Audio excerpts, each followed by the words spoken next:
तो कैसे हैं आप लोग।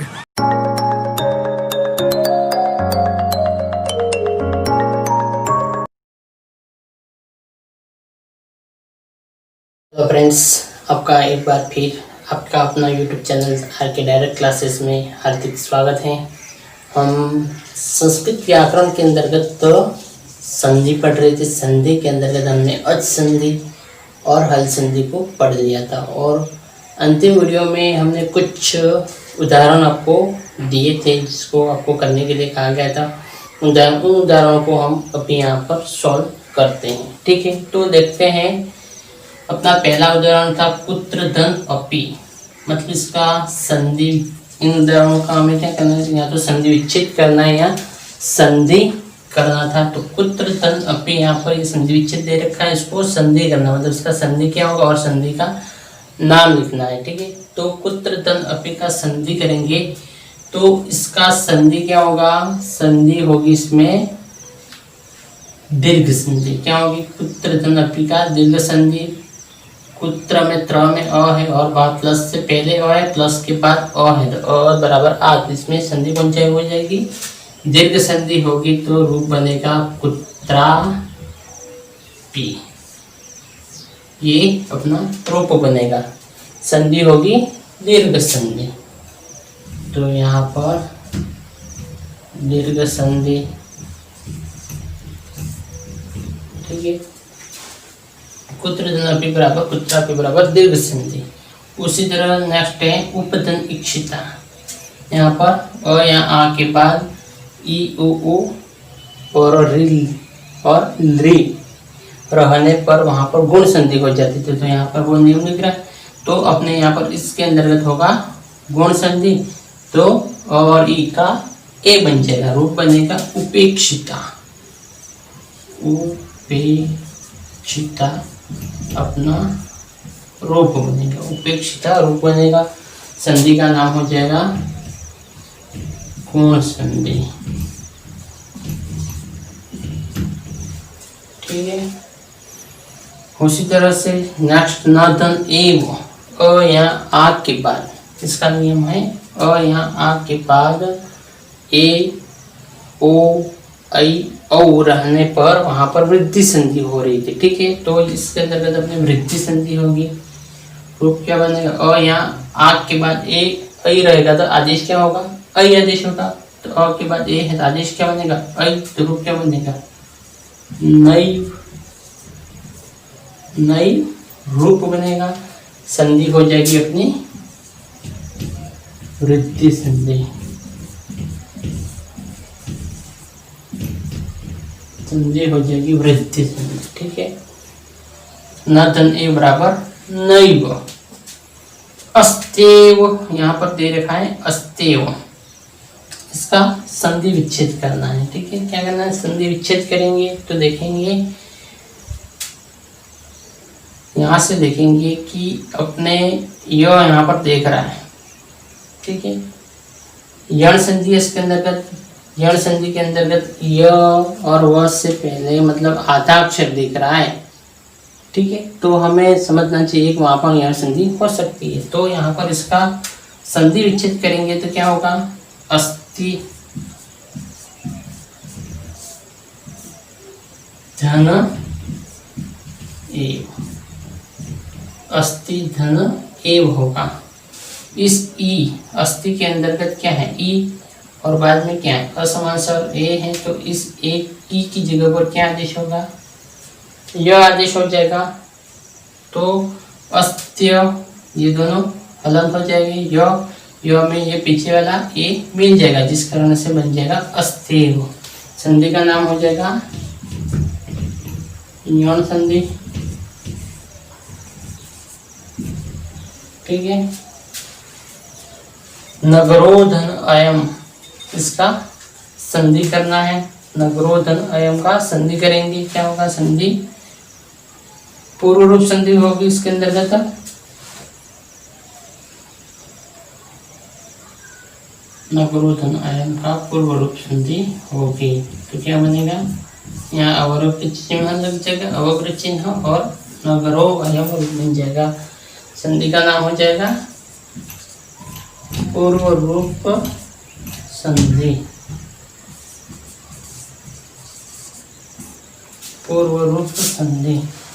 ठीक है, ओ के बाद अ आ रहा है। ठीक है, तो इस अ का पूर्व रूप हो जाएगा। संधि का नाम है पूर्व रूप संधि। ठीक है, विष्णु, इसका संधि विच्छेद करना, तो क्या होगा? विष्णु का संधि विच्छेद, संधि है इसके अंतर्गत इष्टुत्व संधि, तो विच्छेद क्या होगा? विष धन नुह, विष्णु, विष धन नुह, संधि का नाम है इष्टुत्व संधि, इष्टुत्व संधि। ठीक है, इष्टुत्व संधि कैसे होगा? आगे क्या है? नियम क्या था? स्तु और इष्टु रहेगा, तो स्तु की जगह पर इष्टु आ जाएगा, मतलब स और त वर्ग के बाद श और त वर्ग ट वर्ग होगा, तो त वर्ग की जगह पर ट वर्ग आदेश हो जाएगा। तो यहाँ पर देखना अपने विष धन इष्टु पहले आ रहा है, स्तु बाद में आ रहा है। ठीक है, तो इसमें कोई परिवर्तन नहीं होगा। इस न की जगह, मतलब ये स्तु है, त वर्ग है, स और त वर्ग का अंतिम अक्षर है तथा तथा न, इस न की जगह पर ट हो जाएगा, ट वर्ग हो जाएगा, मतलब ट वर्ग का अंतिम अक्षर क्या होगा? अण, तो विष्णु रूप बनेगा।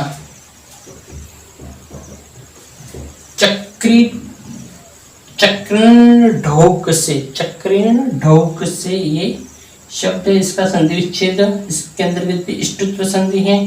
रूप क्या विच्छेद के क्या बनेगा?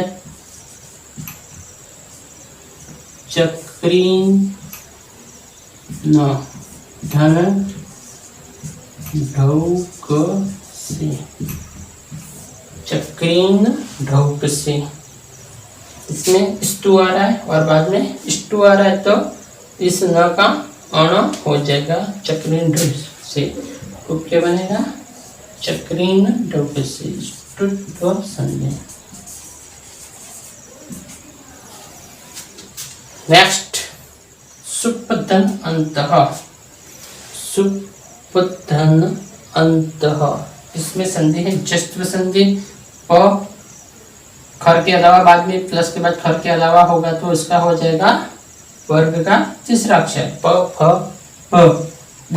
ठीक है, तो इस रूप क्या बनेगा? सुबंत, सुबंत रूप बनेगा। संधि का नाम है जस्त्व संधि, जस्त्व संधि।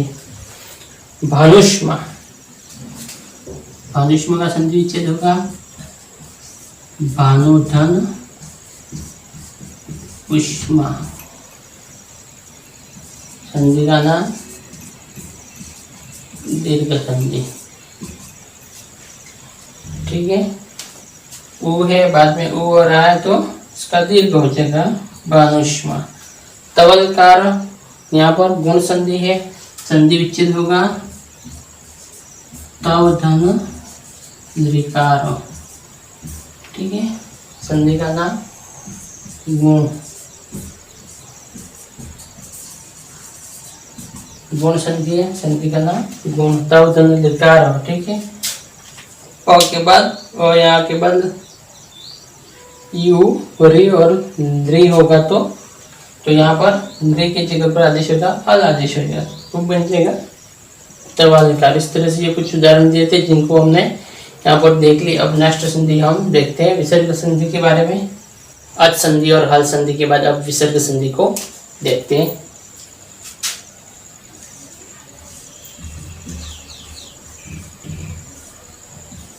विसर्ग संधि, विसर्ग मतलब ये दो बिंदियां, इसकी जगह पर जो परिवर्तन होगा, मतलब विसर्ग के बाद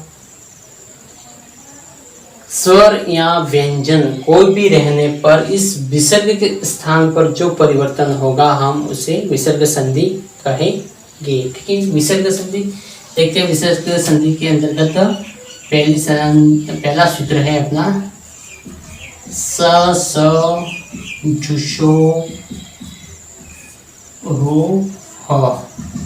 ठीक है, स स जुशो रू ह। सूत्र क्या कहता है कि पद के अंतिम के स, पद के अंतिम के स का, पद के अंतिम के स का क्या होगा, रू, और रू का र शेष रहता है। और सजुष, सजुष शब्द के अंतिम के श को भी रू होगा और रू का र शेष रहेगा। कब रहेगा, ये सब नियम कब लागू होगा, जब विसर्ग से पहले, ये विसर्ग है, विसर्ग से पहले और यहाँ आ को छोड़कर, विसर्ग से पहले क्या होगा, अ यहाँ आ को छोड़कर, को छोड़कर, छोड़कर कोई भी स्वर, और यहाँ आ को छोड़कर कोई भी स्वर क्या होगा, विसर्ग से पहले। और विसर्ग के बाद क्या होना चाहिए, कोई भी स्वर,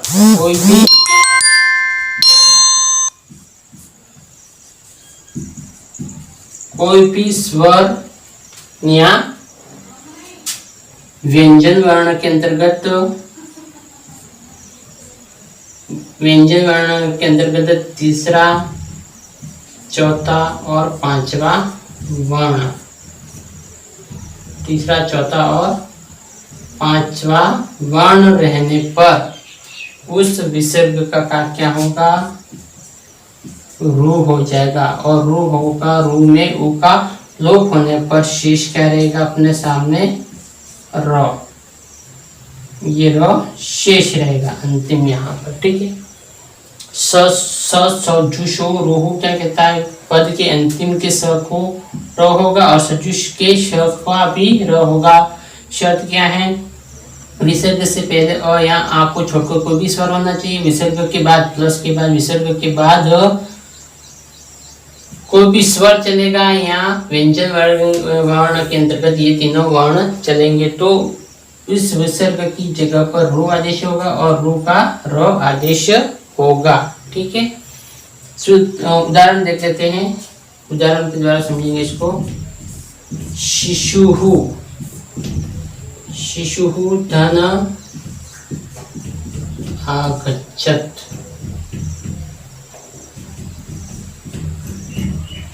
शिशुहु धन आगच्छत्। ठीक है, शिशु विसर्ग है, विसर्ग का स होगा।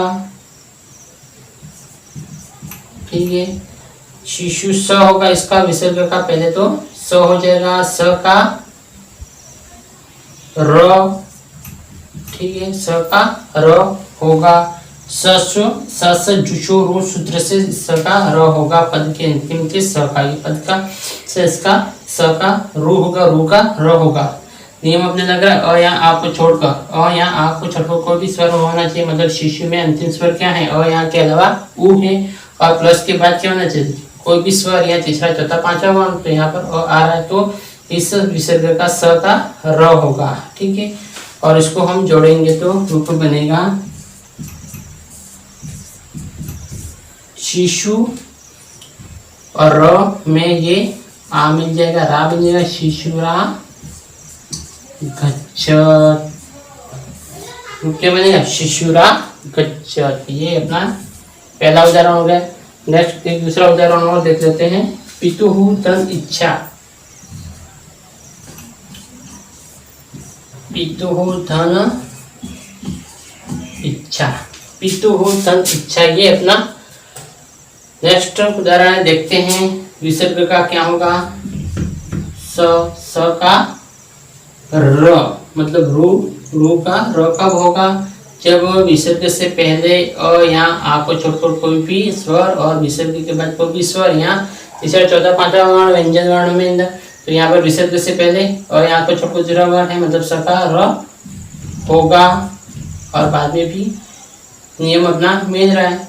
तो यहाँ पर पितु और र में ये ई मिल जाएगा तो पितुरिच्छा रूप बनेगा। ठीक है, आगे समझ में। पितु धन इच्छा का पितुरिच्छा रूप बनेगा। ठीक है, एक और उदाहरण देख लेते हैं, अच्छे से समझ में आ जाएगा आपको।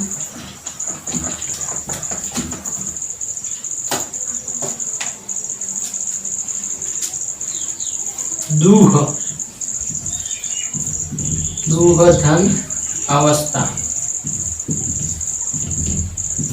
दूह धन अवस्था। अब विसर्ग का तो स होगा, स का र या र मतलब स का रू का र होगा। र होने के लिए अपने पास नियम क्या है, ये वाला ये नियम है। मिल रहा है कि नहीं मिल रहा है, ये नियम देखना है अपने को। और या आ को छोड़ को कोई भी स्वर है तो द में उ स्वर है, विसर्ग से पहले मतलब स्वर मिल रहा है, बाद में कोई भी स्वर मतलब है तो स का र हो गया। और इसको जोड़ेंगे अब, दू र में ये मिल जाएगा दूरवस्था, ये अपना रूप बन जाएगा दूरवस्था। ठीक है, और देखना है तो देख लेते हैं। वधु धन ऐशा,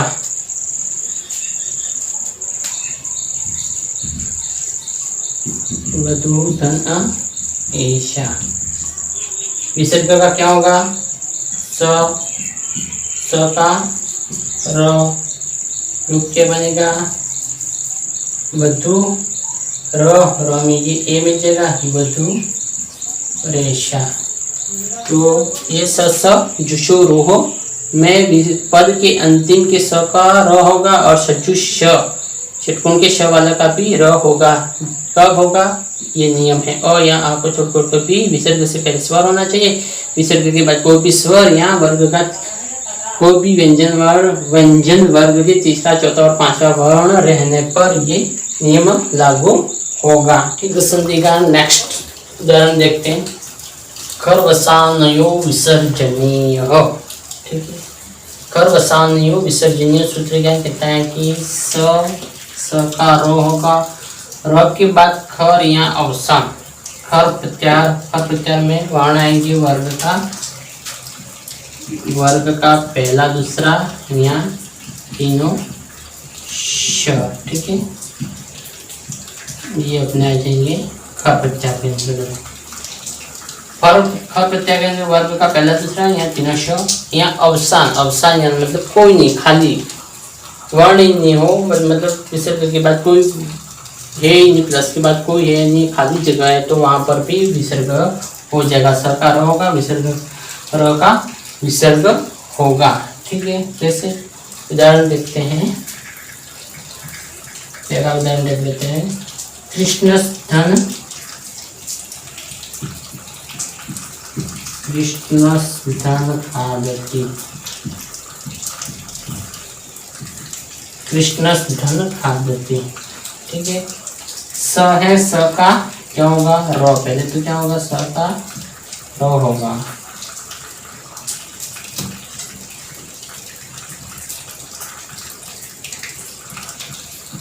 कृष्ण खादति। अब यहाँ पर अपना नियम लग जाएगा कि खर प्रत्यार या अवसान रहने पर स का विसर्ग हो जाएगा। तो यहाँ पर वर्ग का पहला दूसरा मतलब वर्ग का दूसरा अक्षर है ख, तो उस कारण से इस र का क्या हो जाएगा, विसर्ग हो जाएगा। तो क्या बन जाएगा, कृष्ण खादति, ये अपना रूप बन जाएगा, कृष्ण खादति। ठीक है, नेक्स्ट उदाहरण देख लेते हैं। र का विसर्ग हो गया। ठीक है,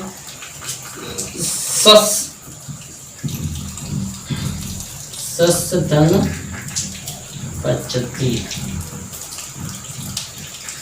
इस स का क्या होगा, पहले तो र होगा, सर धन पचती, अब र का विसर्ग कब होगा? वर्ण का खर प्रत्याहार प्लस से, प्लस के बाद में खर प्रत्याहार या अवसान रहने पर, तो खर प्रत्याहार में वर्ण का पहला अक्षर ही है, तो इस र का विसर्ग बन जाएगा सह पचती रूप बन जाएगा। ठीक है। नेक्स्ट उदाहरण देखिए, कृष्ण स्तन फलती। तीसरा है वृक्षस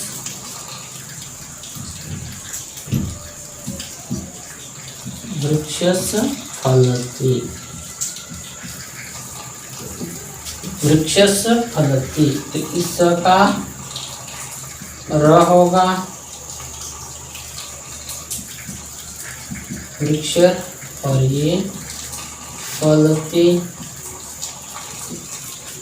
बाद में खर प्रत्याहार है तो र का विसर्ग हो जाएगा।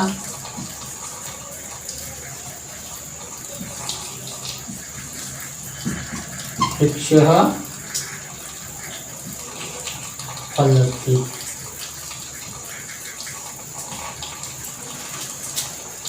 वृक्षस धन फलती, वृक्ष फलती। फोर्थ उदाहरण देखते हैं, अवसान वाला एक अवसान दे देते से रामस। अब प्लस के बाद कोई वर्ण नहीं है, खाली है। ठीक है, अवसान है, खाली जगह है, तो अवसान होने पर इस स का क्या होगा? र, राम, और र का क्या हो जाएगा? विसर्ग हो जाएगा, तो रूप क्या बनेगा? राम। हाँ, ठीक है, आ गया समझ में कि खर और अवसान हो विसर्जनीय। ठीक है, कि विसर्ग का र होगा, र के बाद खर और अवसान रहने पर उस र का पुनः विसर्ग बन जाएगा। ठीक है, ये सूत्र कह रहा है अपना। देखा था हमने कृष्ण स्तन खादती, स का र किया, र के बाद ये खर प्रत्याहार आ रहा है, जिस कारण से इस र का पुनः विसर्ग कर दिया। ठीक है, इस तरह से ये सूत्र संपन्न